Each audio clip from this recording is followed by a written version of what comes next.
Deuteronomy 3. When we turned onto the road that leads to Bashan, King Og of Bashan led out his whole army to fight us at Edrei.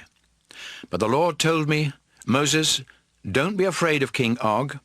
I am going to help you defeat him and his army and take over his land. Destroy him and his people, just as you did with the Amorite king Sihon of Heshbon." The Lord our God helped us destroy Og and his army and conquer his entire kingdom of Bashan, including the Argob region. His kingdom had lots of villages and 60 towns with high walls and gates that locked with bars. We completely destroyed them all, killing everyone, but keeping the livestock and everything else of value. Sihon and Og had ruled Amorite kingdoms east of the Jordan River. Their land stretched from the Arnon River Gorge in the south to Mount Hermon in the north, and we captured it all. Mount Hermon is called Mount Sirion by the people of Sidon, and it is called Mount Sinir by the Amorites.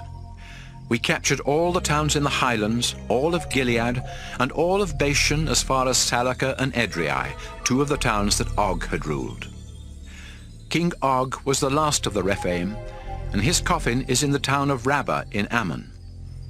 It is made of hard black rock, and is 13.5 feet long and 6 feet wide. I gave some of the land and towns we captured to the tribes of Reuben and Gad. Their share started at the Arnon River Gorge in the south, took in the town of Aroer at the edge of the gorge, and went far enough north to include the southern half of the Gilead region. The northern part of their land went as far east as the upper Jabbok River Gorge, which formed their border with the Ammonites. I also gave them the eastern side of the Jordan River Valley, from Lake Galilee south to the Dead Sea, below the slopes of Mount Pisgah. I gave the northern half of Gilead and all the Bashan region to half the tribe of Manasseh. Bashan had belonged to King Og, and the Argob region in Bashan used to be called the land of the Rephaim.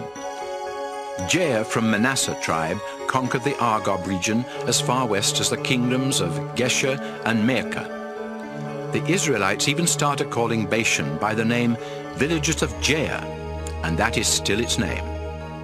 I gave the northern half of Gilead to the Maacah clan. At that time I told the men of Reuben, Gad, and East Manasseh, "The Lord our God told me to give you this land with its towns, and that's what I've done. Now your wives and children can stay here with your large flocks of sheep and goats and your large herds of cattle. But all of you men that can serve in our army must cross the Jordan River and help the other tribes, because they are your relatives.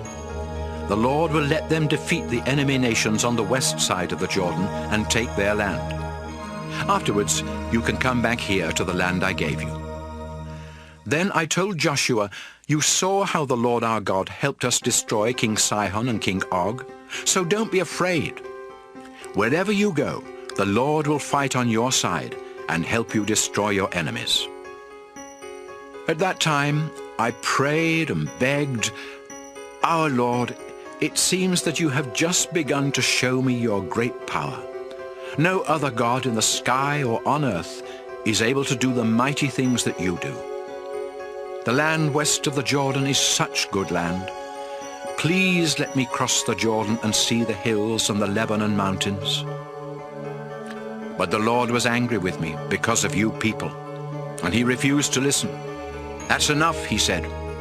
"I don't want to hear any more. Climb to the top of Mount Pisgah and look north, south, east, and west. Take a good look, but you are not going to cross the Jordan River. Joshua will lead Israel across the Jordan to take the land, so help him be strong and brave, and tell him what he must do." After this, we stayed in the valley at Beth Peor.